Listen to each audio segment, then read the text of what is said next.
or not to write is a Hamlet's dilemma. Penning one's own life story is much more so.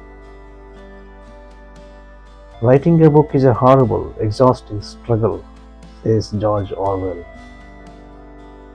But he adds in the same breath that this urge cannot be resisted. My case is no exception. I'm inspired by the stories of eminent people and also by my encounters with some of them. Whenever an autobiography is written, it is not necessarily written only to highlight or to boast about one's own accomplishments, but to leave a trail of tribulation in triumph. The saga of struggle and success for contemporaries and posterity to glean and to gain from it whatever is beneficial to their own progress in life. To shut out and shun whatever is detrimental, and to build character in their life brick by brick.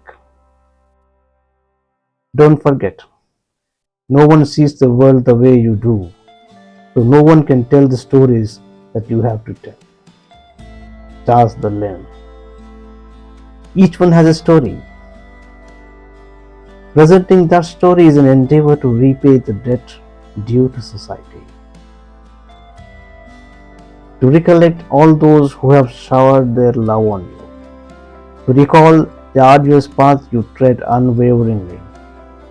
To celebrate the journey, in brief, to touch every part of the past enthralling you. To be conscious that you have been an infinitesimal but valuable part of the unending annals of the progression of human life and civilization. To immerse in that overwhelming joy once again. Although I hailed from a very poor family with a humble background, I was fortunate to become one of the most world-renowned cancer specialists. If my story can inspire one individual or many to contribute to the science of medicine, my objective is accomplished.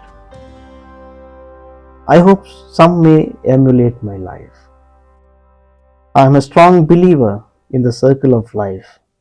My definition of the circle of life consists of my family, my community, my country of origin, my country of settlement. The circle is concentric with me at its center. After realizing that specifically, I have started writing my autobiography. Primarily, I would like to share these 4 topics with one and all.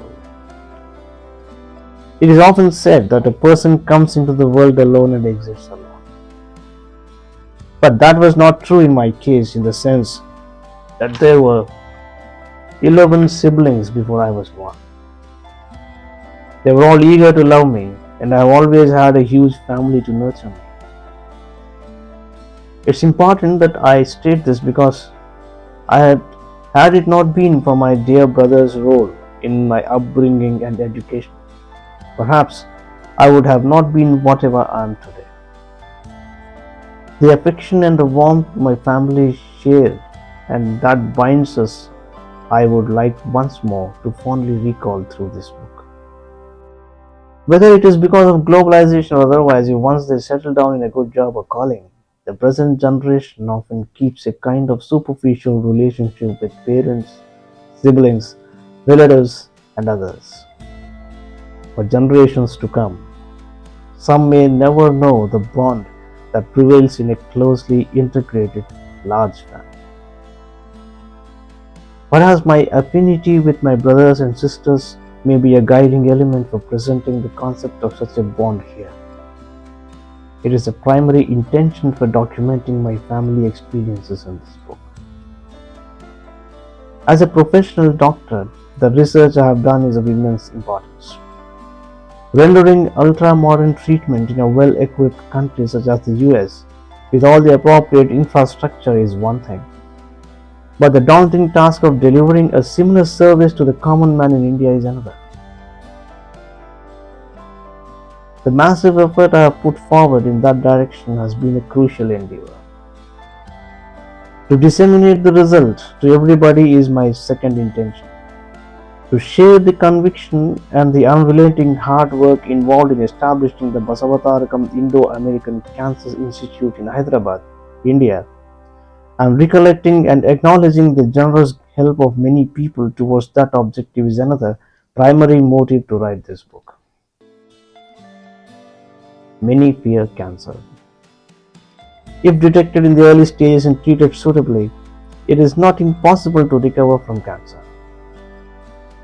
Many times, doctors and their patients encounter cancer and emerge successful. This inspires others too. Those who are newly diagnosed with cancer gather hope and courage to fight against it. Therefore, such inspiring stories of my patients I have shared in this book. Apart from that, I have also documented the latest developments that are taking place in the treatment of cancer. Earlier, surgery and removal of the affected part was thought to be the only way to treat this disease. Because of that, even if cancer were cured, patients would suffer from the loss of some part of their body.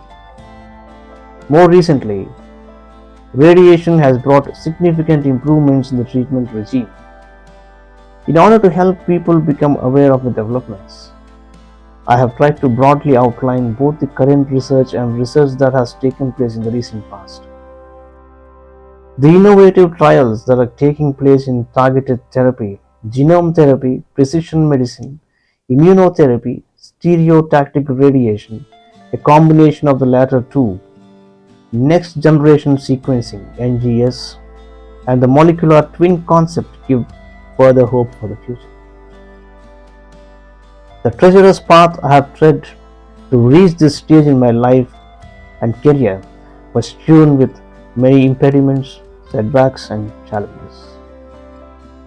When I look back, I wonder whether it was I who crossed all these barriers. For the sake of a unified presentation, I have divided this book into several sections juxtaposed against one another, although life runs in a continuum in several channels. Let me start from my modest moorings. The beginning.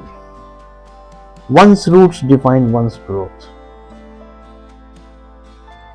The world may see one's achievements, but only that one knows how strongly he has been supported to such progress. My simple religious origins, the culture, my motherland, and the country that gave me shelter, succor, and success, the students that adored me, the blessings that abounded from my dear parents, my dear patients, my gurus, who held my hand and guided me to the right path, and the omnipotent, omnipresent Almighty, without whose benevolence I could have not been what I am today. To cherish all of that and to relive all those significant moments, I am sharing my eventful story.